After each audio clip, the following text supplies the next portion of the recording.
speak Japanese to practice Shodo.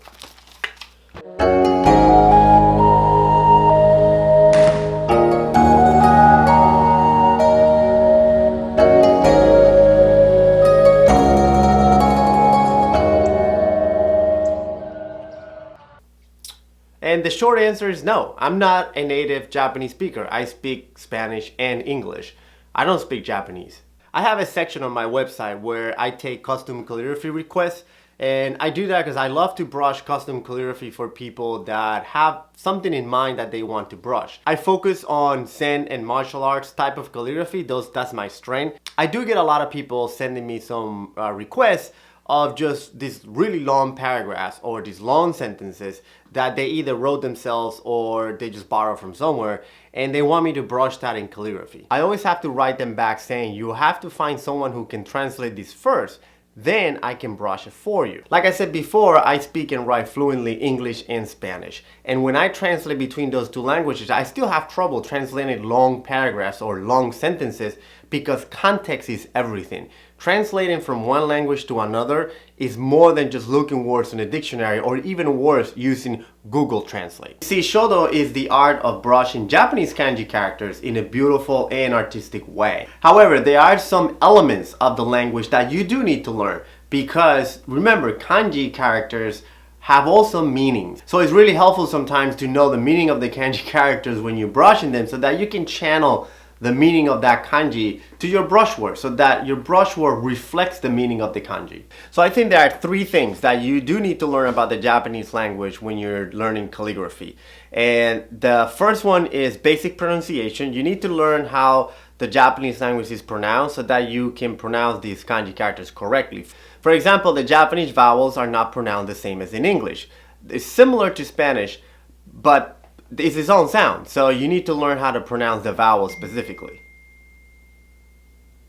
And when it comes to consonants, you should know that in the Japanese language there's no L sounds and the R's are soft. The second thing that you should know is the kana syllabary.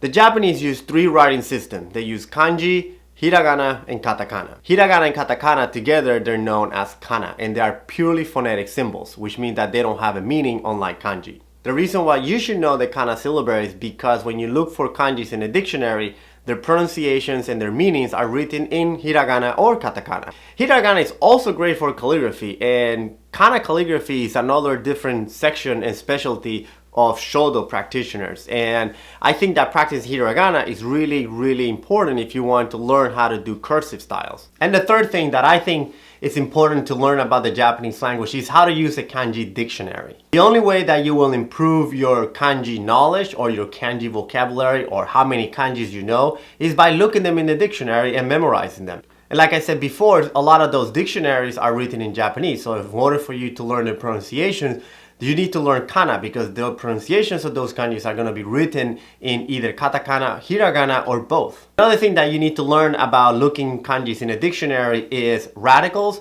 which means it's a section that is commonly found in many kanjis, and also stroke counts, which means it's how many strokes are needed to compose the kanji. Let me give you an example. So for example, let's say that you found this kanji and you want to know what the meaning of it is. So here's the kanji.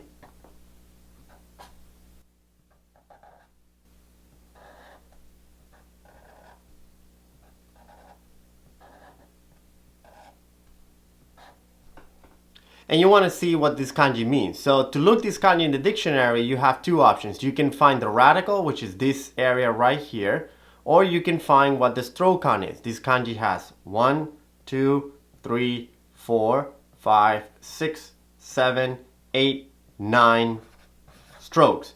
So when you look in the dictionary, you can search it either by the radical or by the count. And that's pretty much it. You don't really need to know grammar. I mean, your vocabulary will improve over time because as you learn more kanjis, you'll learn more meanings, hence you'll learn more words.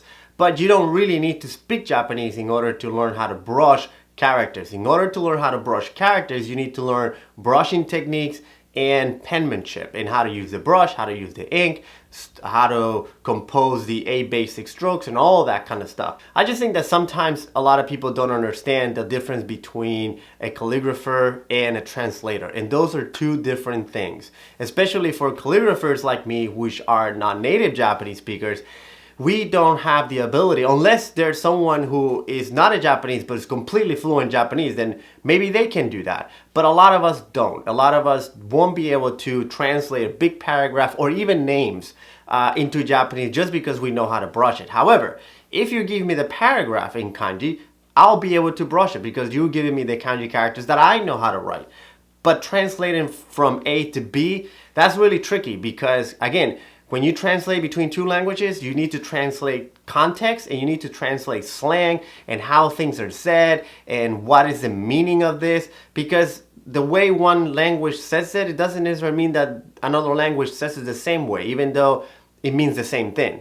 It's kind of hard to explain, but two languages don't really translate just by just looking the words in the dictionary. That's it for this one. The last thing I wanted to say is that fall enrollment for my Intro to Japanese Calligraphy online course opens this Friday, October 23rd, and it's only going to be open for 2 weeks. So if you're interested in signing up, make sure you sign up within those 2 weeks. And remember, after you sign up, the course is online, so you can take as long as you want to go through the course.